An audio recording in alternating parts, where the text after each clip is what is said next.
नमस्कार मित्रमैत्रिणींनो, जर तुम्हाला आपल्या चॅनलवरच्या कथा आवडत असतील तर लाईक करत जात जा आणि चॅनलला सबस्क्राईब करून बाजूची घंटी दाबा आणि ऑलवर सेट करा.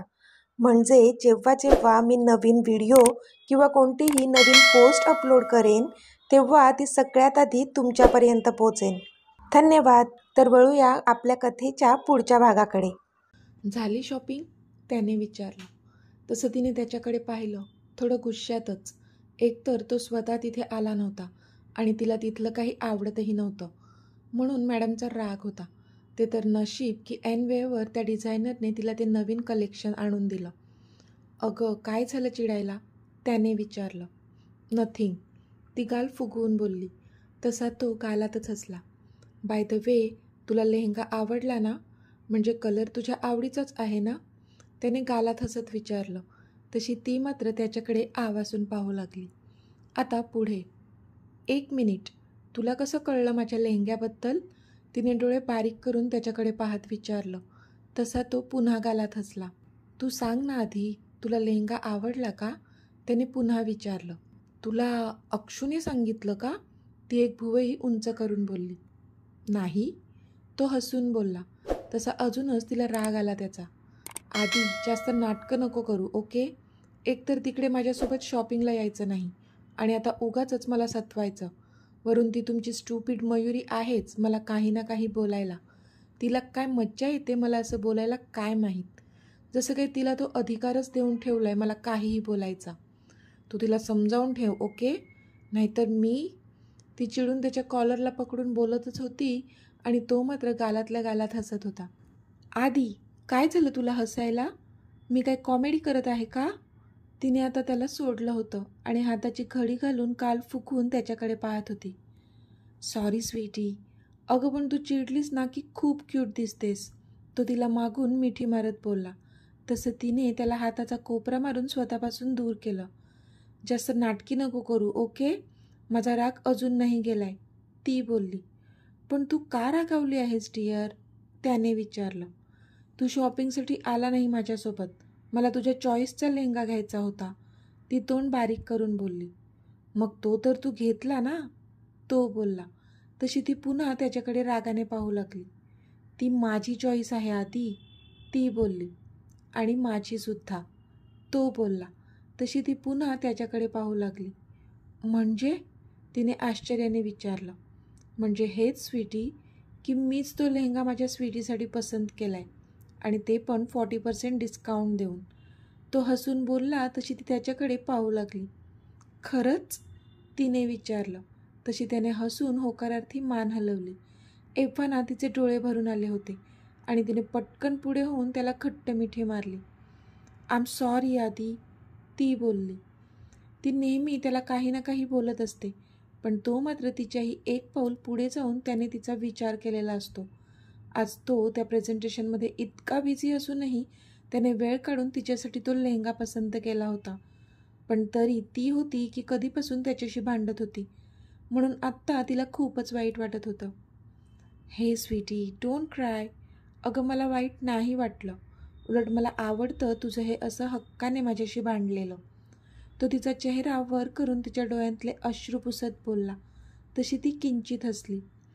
आय लव्ह यू, तो बोलला. पण तिने मात्र त्याच्या गालावर तिचे ओठ टेकवले. आय लव्ह यू टू आधी, ती हसून बोलली. त्यावर तो हसला आणि त्याने तिला अजूनच छातीशी घट्ट आवळलं. बघता बघता दिवस सरून गेले आणि आता अक्षताच्या लग्नाला 4 दिवस बाकी होते. इनामदारांच्या घरात लगबग सुरू होती, घाई गडबड सुरू होती. इतक्यात सुमनताई आणि मिहिका दोघीजणी दारातून आत आल्या.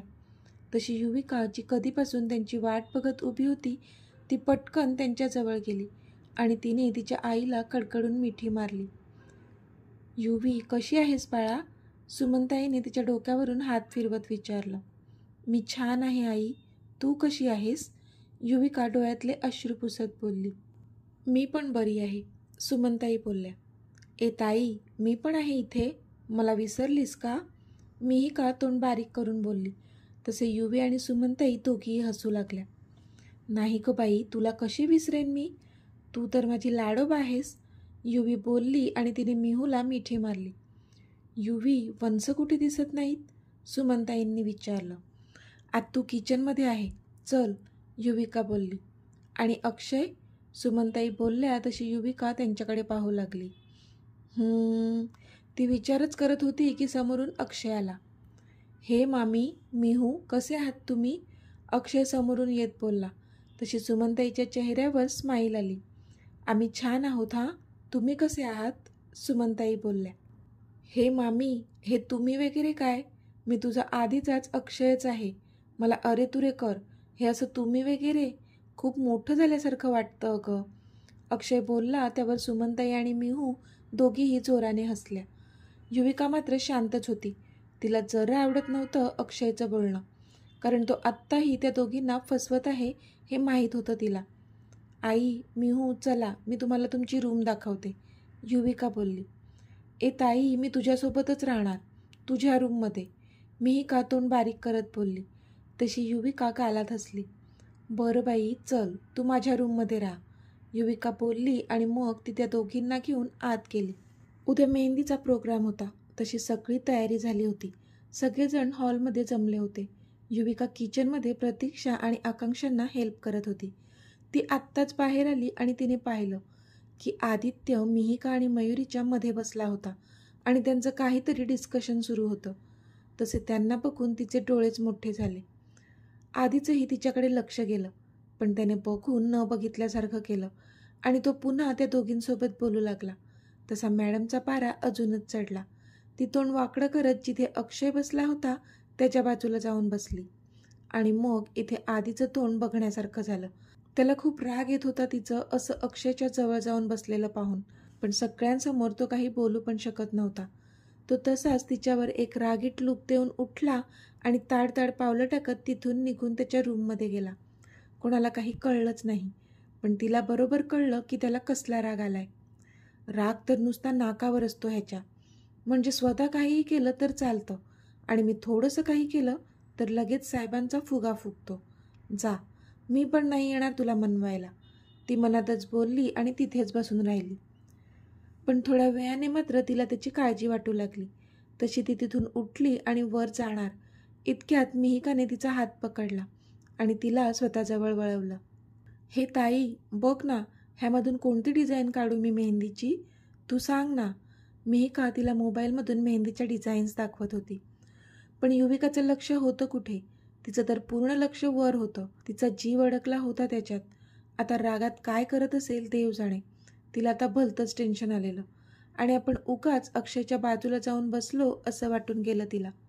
ताई, सांग ना गं, मिहिका बोलली. तशी युविका भानावर आली आणि तिने कसं बसं त्या मोबाईलमधून एक डिझाईन सिलेक्ट करून दिली तिला. मी आलेच हां, युविका म्हणाली आणि तिथून जाऊ लागली. तोच आकांक्षांनी तिला थांबवलं. युवी, अगं इथे ये, आकांक्षांनी तिला जवळ बोलावलं. तशी ती त्यांच्या जवळ गेली. सुमनताई पण तिथेच होत्या. युवी, अक्षूच्या लग्नानंतर आठवड्याभरात आपण तुझी आणि अक्षयची एंगेजमेंट करून घेऊ, चालेल ना? आकांक्षा बोलल्या तसा युविकाच्या पोटात गोळाच आला.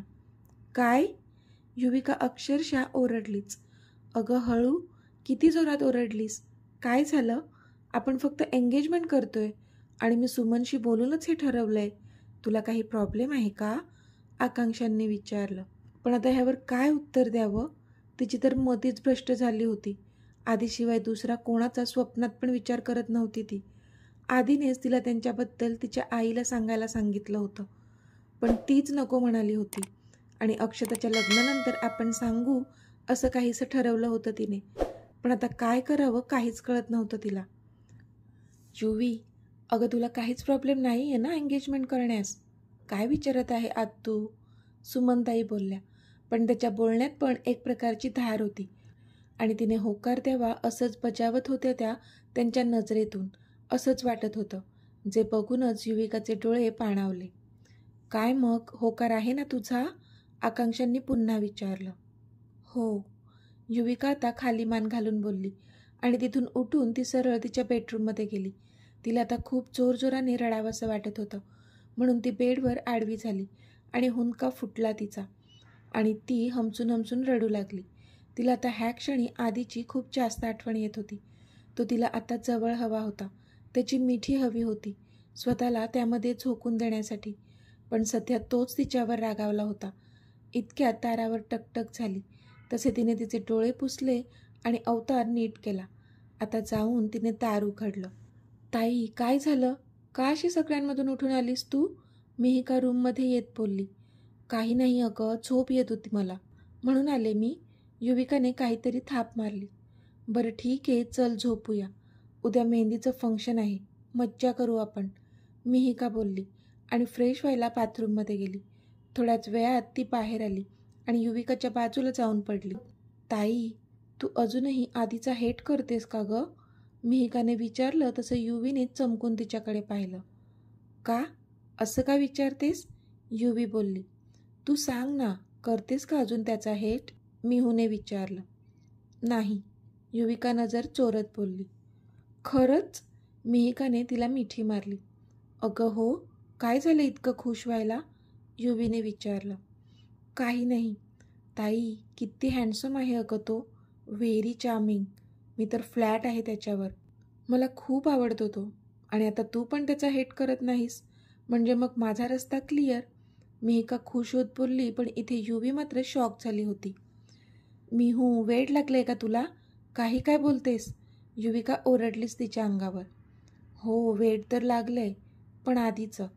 आता तर त्याला माझा बनवूनच श्वास घेईल मी, मिहू बोलली. पण इथे युविकाच्या मात्र रागाचा पारा चढत होता. तिच्या आधीबद्दल असा कोणी विचार केलेला तिला अजिबात आवडणार नव्हतं. मग ती तिची सख्खी बहीणच का नसू दे. आज पहिल्यांदा ती तिच्याच बहिणीवर जेलस होत होती. मिहू, जास्त शहाणपणा करू नको, ओके? नाहीतर सरळ आईला जाऊन सांगेन, युविका बोलली. ते तर मीच सांगणार आहे. आई पण खुश होईल. दोन्ही मुली एकाच घरात गेल्या तर खुश राहतील ना, असंच म्हणेल ती, बघ तू.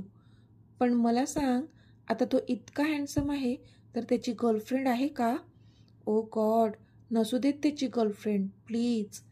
मिहिका बारीक तोंड करून देवाला हात जोडत होती आणि इथे युविकाला मात्र तिचा जबरदस्त राग येत होता. Good night. युविकाने शेवटी तिच्यासमोर हात टेकले आणि डोक्यावरून पांघरून घेऊन ती झोपून गेली.